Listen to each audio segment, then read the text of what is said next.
one of the things I want to take us back through for a second, because I think so many guys, it's easy for us to run away from admitting that maybe we're addicted to porn, right? It's easy for us to justify how it's not an addiction because we don't truly want to see it that way. What does addiction look like to maybe a lot of the people you deal with, or even when you were going through it? What did that look like where you had to realize like, oh shit, this is actually a problem, like this is something that's controlling my life? How can we get guys to see what that picture looks like for some of the people out there? Yeah, I think the first thing I would say to any guy that is his immediate response is, "Oh, I just watch it every once in a while and I'm not addicted." Great, stop. Go ahead and stop. And then call me in 2 weeks when you slip back and you relapse. So that's what most men don't even realize because they never actually even tried to stop. I haven't found one man that has just decided like one day I'm going to quit and then it's a simple, smooth ride. There's always going to be that relapse point. So I think that would be the first thing. If your response is, yeah, it's no big deal, I watch it every once in a while, then stop. Just stop for 90 days.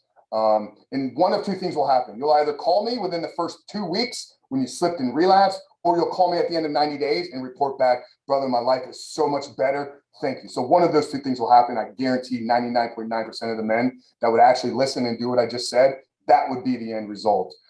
For me, I knew for quite a while that I had a problem. I think I was unwilling to face it. I've shared this and I'm very open with my own struggles, but you shouldn't be a grown man that's got to like sneak off, when he's in the mall with his girlfriend up to, the private restroom in Dillard's because you need 5 minutes by yourself when you're actually supposed to be, on a date. Like, so that was me. Like I would leave, I would be in public restrooms, like sitting in, the handicap stall because it's got a lot of room, and I'd be kind of quiet. If somebody opens the door, I'm like, shit, like, I got to close it down. So I think for me, like I knew for a very long time that I had a probably deeper issue than a lot of men. And I just wasn't willing to face it. And once I faced it, like I said, because I destroyed laptops, like I put my foot in the sand and said, I'm not turning back. And I think a lot of, some of the discipline and willpower and kind of some of the character traits that I had developed over bodybuilding really helped me in the beginning stages. And this is kind of something I've really come to a realization in these last few months. We've had to tweak some of our programs to actually bring in a lot more of the fitness side of things. Because what I was realizing is the men that were struggling through our programs lacked certain character traits.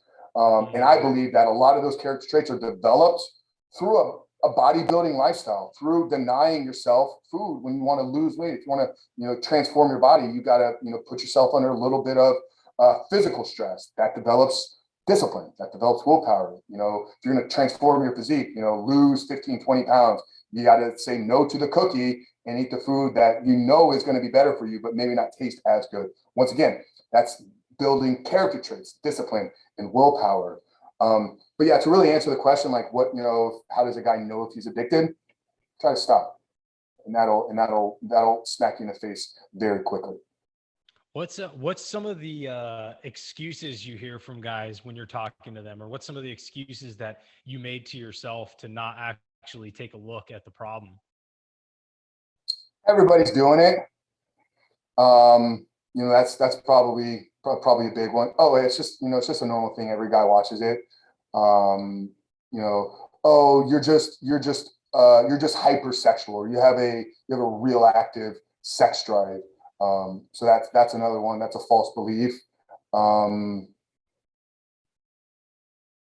Those are probably the two biggest ones. I mean, I could list a lot more of them, but I'd say those are probably the two biggest ones. Is everybody's doing this, no big deal, or yeah, I'm just hypersexual. So my girlfriend, she's not, so I need to do this, or she wouldn't like me, or something along those lines.